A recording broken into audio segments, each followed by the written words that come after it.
Hello everybody, it's Addie Broyles, the food writer for the Austin American-Statesman and Austin360.com.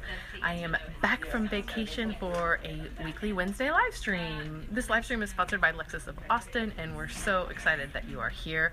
I just got done helping out Deborah Sundistith, who was doing our Artist of the Month live stream. So, man, that was an awesome concert to watch over my lunch hour. So Mobley is the name of that artist.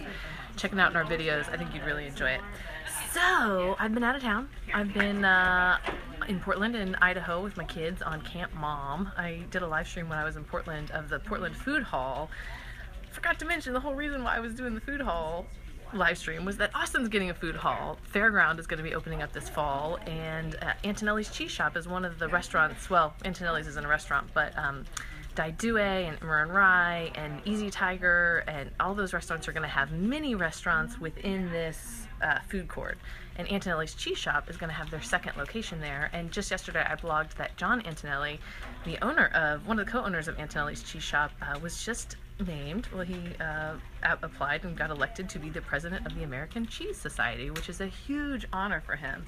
And, Antonelli's opened up in 2010, and they have quickly become one of the country's top cheese shops. So check it out if you haven't been to Antonelli's. They're up in Hyde Park. So, I was on vacation, didn't do a live stream last week, but I picked up tons of things to taste test when I was up there, including, oh, where's that gum? Oh, look at this, Swedish fish gum. Random. My sister and I were in Sweden last year, and we actually did a taste test from Sweden, which was pretty cool. And so we got all these different things to try. I'm going to try the gum at the very end, but when I got back from my trip, I actually have all kinds of fun things waiting for me. My editor, Emily, made me brownies for my birthday, which was so nice. I'm looking at her over there. She is so sweet. She almost always bakes for people around the office when it's their birthday, either her or one of the other editors, which really means a lot. And these are brownies with dried cherries, and I'm not sure what recipe she used, but I will find out and I will try to post it. Thanks for sharing that video, Joy. I really appreciate that. Oh my gosh, so tender. She must have read a story about how to bake better brownies in the Austin American-Statesman. We did a big brownie story a couple years ago. It was last year during our Year of Baking series. We had all these different strategies for doing brownies. Sometimes people cream. They cream the sugar in the butter, or sometimes they melt the butter, or sometimes they just use different kinds of fat. So I'll link to that. I'll post that in the links here pretty soon. A+ work on those brownies, Emily. Okay, I have all kinds of things actually from HEB to try because I'm judging a contest for them next week. It's called the Quest for Texas Best, and it's an annual competition that they do to solicit new products from Texas food companies. They had tons of entries this year, and they just now announced the 25 finalists, and there are 9 companies. Many of these products, actually, we've tried on this taste test, I will remind you, that will be competing next week in the contest. So of those 9 Austin food businesses, one of them, or of those 25 finalists, several of those companies are actually going to win shelf space at HEB and mentorship and all the other things that you need to run a successful food company. So I'm really excited about judging that contest. It's like 2 full days. So I will try to be tweeting and Instagramming from that judging process because I think it's going to be pretty interesting, and I will for sure be writing a story about that. So they sent me a bunch of products of past finalists and winners, and so I think pretty much all the products I'm getting ready to show you are from Texas companies. I'm telling you, I don't have positive things to say about all of them, sadly, because I've tried some of them before, but some of them I haven't tried yet. So let's see what these bagel bites are all about. Bagel Dots, this is a company from Houston, and what you do is you heat these little bagel bites up in they say the suggested serving size is 3. You heat them up in the oven or in the microwave. I saw these on Shark Tank. I see a lot of stuff on Shark Tank. Not this particular brand, but another similar product that was then sold at Starbucks. Did you guys like those little Starbucks bagel balls? Because Lily Rockwell, who is a business reporter, loved these bagel bites at Starbucks so much that when they went away, she actually wrote to Starbucks complaining and then wrote a whole column about trying to get these bagel bites back at Starbucks. That's much more crunchy on the outside than I thought it was going to be. Look at all that cream cheese in there. That's like significantly cream cheesy. Do you want one, Deborah? She's looking at me. Alright, so I am actually pretty delighted by these. There's a lot of cream cheese in it, but I mean, if you're looking for a quick snack in the mornings, I mean, it's not really that hard to put cream cheese on bagels. But this is kind of a fun, like, different way to eat it. Or I guess you could, like, keep these at your freezer at work if you didn't want to actually have cream cheese and bagels on hand all the time. So, or maybe you live by yourself and you can't eat a whole thing of bagels before they go. I mean, if I were in that situation, I would probably just keep the bagels in my refrigerator because they stay pretty good in the refrigerator. But I would give this an A+. It's in the freezer section, and they have a couple different flavors, but this is just the plain one. Okay, what else do we have? This is called the protein cookie, and it's a chocolate chip cookie that has 9 grams of protein. These products, well, first of all, this product could use a redesign because this is really bad packaging. And it has, it has 9 grams of fat, 22 grams of whey protein, because I know that if you're really trying to get your protein, which people are these days, they will resort to eating cookies to get their protein. This kind of looks like a cookie. It's a little bread-like. It almost feels like a stale muffin. I don't know about this. It's tender. It's sweet. You don't really taste this whey protein that they've put in here. The whey protein actually probably will add some sweetness to it inherently because it's from cows and cream. This is a really good cookie. But it also has, it tastes, I just can't decide, is this like a weight management product? Is this a sweet tooth snacking product? Is this the marketing behind this product is just not really working for me, because if I wanted a really good cookie, I would probably just go get a cookie. But I'm not the type of person who buys cookies to eat them as health products. Which leads me to a little bit of a controversial product I saw in the grocery store today. $20 lactation cookies. I did not actually buy them because I'm thinking I'm not going to buy $20 cookies and try to expense my employer for that because it just seemed absurd. I took a picture of it though. I'll post that here in a little bit.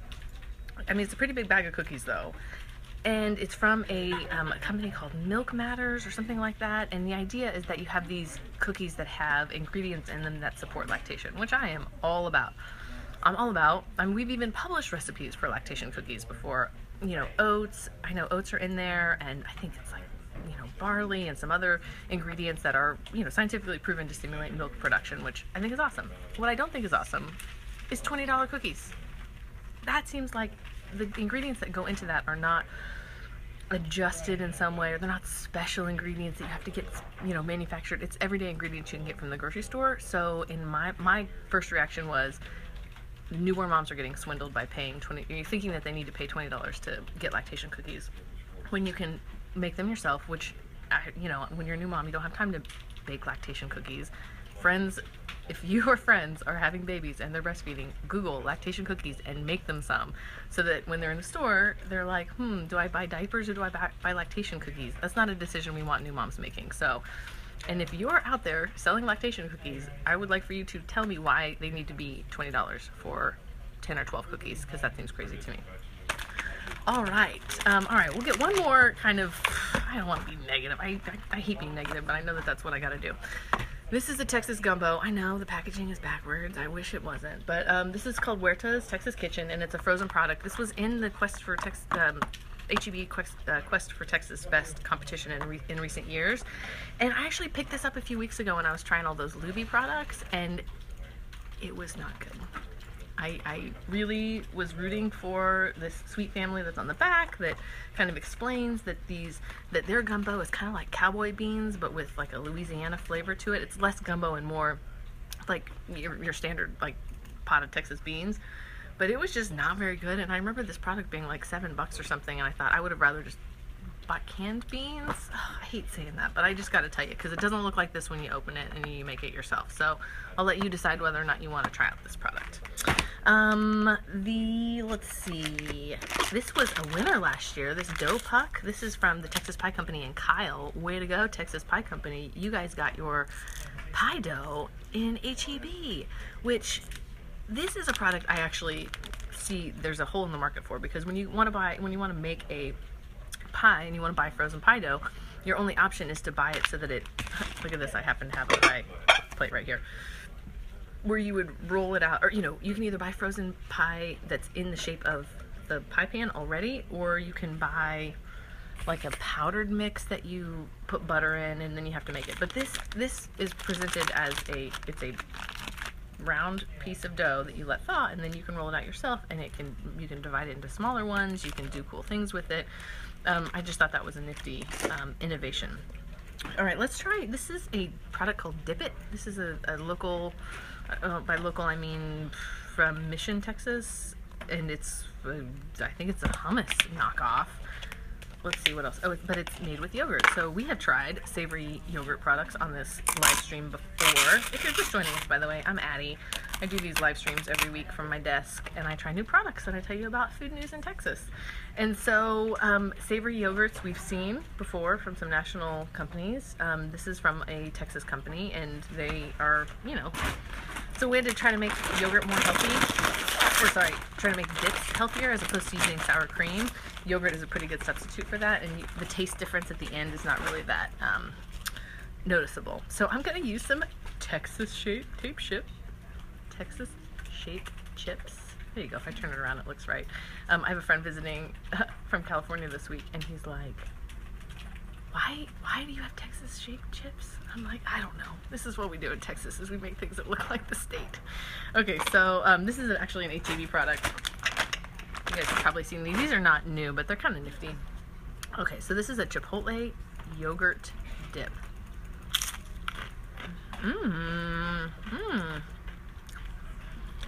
So this is in like the French onion vein of dips. It's got a lot of that smoky chipotle flavor. Fun fact, chipotles are just jalapenos that have been smoked. You guys probably already knew that though. And this is actually would be really nice alongside some salsa. It has 5 grams of fat in a serving, which is not too bad. 50 calories. Pretty low sugars too, which is actually a good thing. You know, for a Super Bowl party, this would be great to have. Or a sandwich spread. Ooh, okay, now I'm getting excited.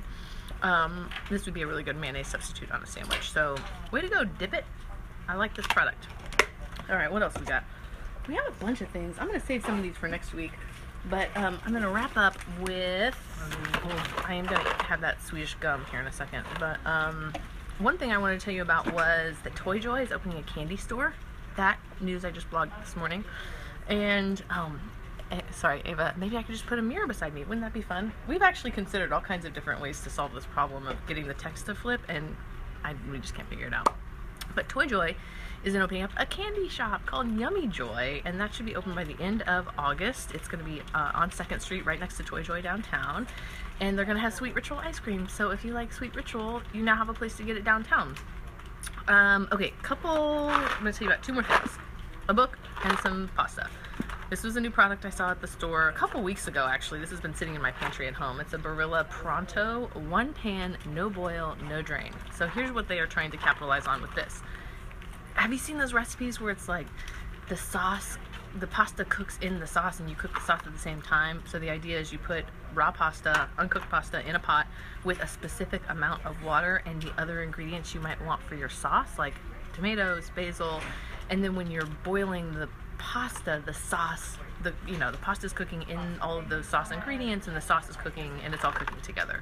I think Martha Stewart popularized this about 2 or 3 years ago, and so now, of course, the food companies are in on it. And so this is Barilla trying to create a product, yet another pasta product, where they give you all these specific instructions about, like, you know, you put the whole box of pasta in the pot and you pour 3 cups of cold water. It has to be cold because they've just got this timing all down, and it matters a lot whether or not you have a lid on it or you don't have a lid on it. I made this and tried very hard to follow the specific instructions, and it was a big disaster. I was like, I would rather just make freaking pasta and not have to worry about, do I have too much or too little water? Because with this, what was happening was that I'd actually run out of, my pan was dry and it didn't have any water in it, and if I wasn't watching it closely, it would have burned. So this Pronto business, just buy your regular pasta. I hope they stop making this product and free up grocery shelf space for other cool new products. Sorry, Barilla.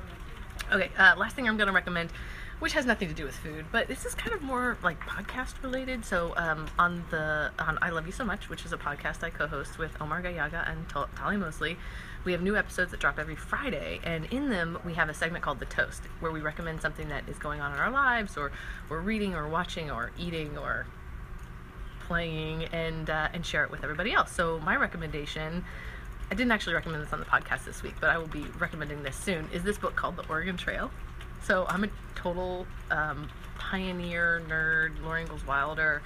The Oregon Trail fascinated me when I was a kid. I played it a lot when I was a kid. Raise your hand if you're the Oregon Trail generation of millennials. That's the older millennials. Yeah, Linda knows what's up. Don't die of cholera. Don't let a mule train run away. And anyway, so when we were up there in Oregon and Idaho, you can't like throw a stick without running into the Oregon Trail or some kind of historical marker, or they just do a good job of preserving that part of American history up there. And so I was just thinking about the Oregon Trail the whole time I was on that trip. I found this book by Rinker Buck that came out a couple years ago. He is an author who went on this epic journey. He and his brother got mules and a wagon and actually did the entirety of the Oregon Trail.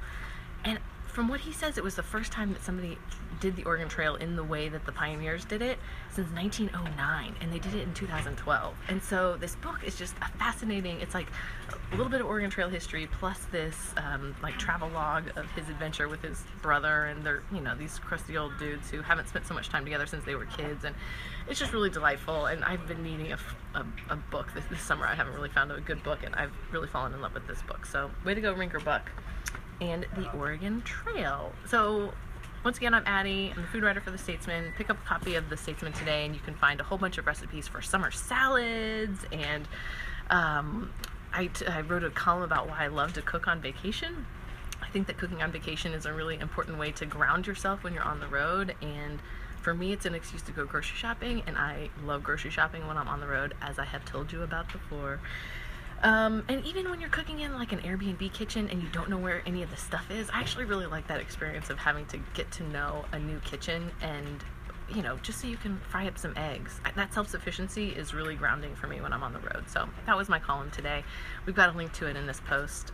Once again, thanks to Alexis of Austin for sponsoring us, and I'll see you next Wednesday.